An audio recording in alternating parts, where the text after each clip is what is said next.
Sex and relationship expert. Good to have you on here. You know, we talk about New Year's resolutions for 2015. How about the idea of spicing up your sex life? And we were all chatting during the break. How do you even define, with the clients you work with, how do you even define what a normal sex life is? Yeah, you know, it's the most common question.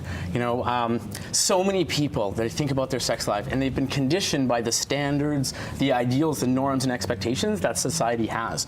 So they're always trying to like reach that, you know, goal or have that amount or have that length or all that other kind of stuff that goes around it.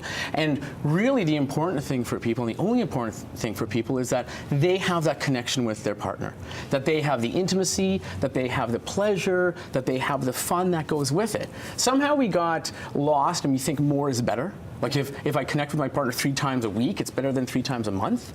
And that really doesn't work for some people. It may work for you. What about those who are in that connected relationship that feel that bond and that connection, but one does feel that this should be happening daily, and the other's like, well, I'm more a twice a week kind of person. Like, how do you counsel people to find that middle ground? Yeah, really great. So sometimes there are discrepancies in where people are at. And sometimes I always say we evolve sexually, sometimes at different places. We're going to want more, and maybe our partner doesn't, exactly like you said. So it's really broadening what sex can look like for them. So people usually have a particular pattern or habit that they relate to their partner in, and that's the way it happens all the time. So when I work with people, it's like, hey, there is like a buffet that you can pick from and create with you and your partner. So spicing things up. Totally. And how do you approach that? Because that's a very sensitive conversation. I mean, it takes a very mature level of communication. How do you approach that with couples if they're on different levels, like Jody just said? Yeah. So one of the things I created is a communication tool, and it's called the LEADA technique. And LEADA is an acronym. So, you know, sometimes we can have really be like, oh, it's awkward or uncomfortable to talk about sex, and we kind of get stuck in that place. So using that techniques really sets a safe context to have that communication in. So LEADA stands for? So L, it stands for share what you love or like about the person. Right. Or the relationship. The I, share what's important to you about the person in the relationship. So you're really telling them who they are, you make them feel safe and comfortable. Right. Then the T stands for bring up the topic that you want to bring up.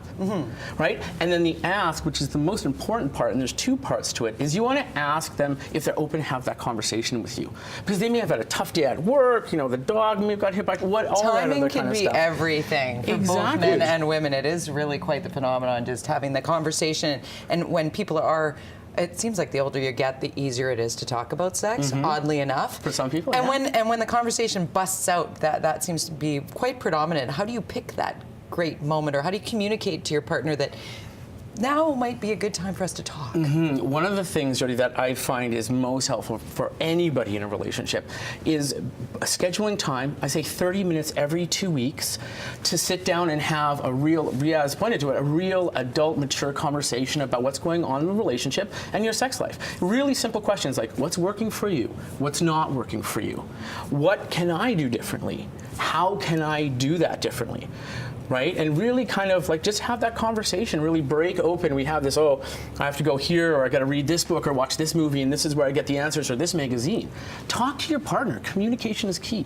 And do you have a couple of ideas from the couples you work with of breaking current routines? Because, you know, you can fall into a pattern when it comes to the physical intimacy. Anything that you've seen that really works effectively once you have the conversation, and how to break the norm? Yeah, you know, I always say it can be baby steps. It doesn't have to be something wild crazy. When you hear, oh, I got to try something new, and there's all these different things out there to try, it could be something real subtle. It could be like, you know, having sex in the morning, right? So, you know, studies have shown that testosterone peaks at night, right? And then you're well rested in the morning. So, you know, that could be something to try. That'd be tough on this shift, though, 4 a.m. wake up. I don't know that it's that hard. Oh, hello. Well done. Hello. Bravo, Jody. You two should work together on something there. Hey, we're having a candid conversation, right? Okay, let's stop there. But yes, I think one of many, and some of the advice that I was given years ago was, you know, just light a candle as a signal. You know what? I'm feeling it. Yeah, it could be a signal. And if you're not feeling it, you just go. tomorrow. Because that's okay too, right? Yeah, absolutely. It's tough for some to say no. It's, I always say, it's really great. Great sex can be created from saying no. But not just no, I have a headache, I'm going to sleep, but why is that? So your partner can then understand what's really going on for you and then create a supportive environment so you can connect the way you want and have that intimacy and that pleasure and that fun that you really want in your sex life. Well, you've got a great tool to help jumpstart the conversation and help our viewers spice up the sex life in 2015. DrDeWitt.com, that's the website where you can find out more. Listen, thanks so much for coming on. I had no idea about that with Jeremy. Totally making a blooper reel, Thor. I made the blooper reel. You're going to have to karate kick me out of here. Thank you very much. It was great to have a nice, candid conversation about this.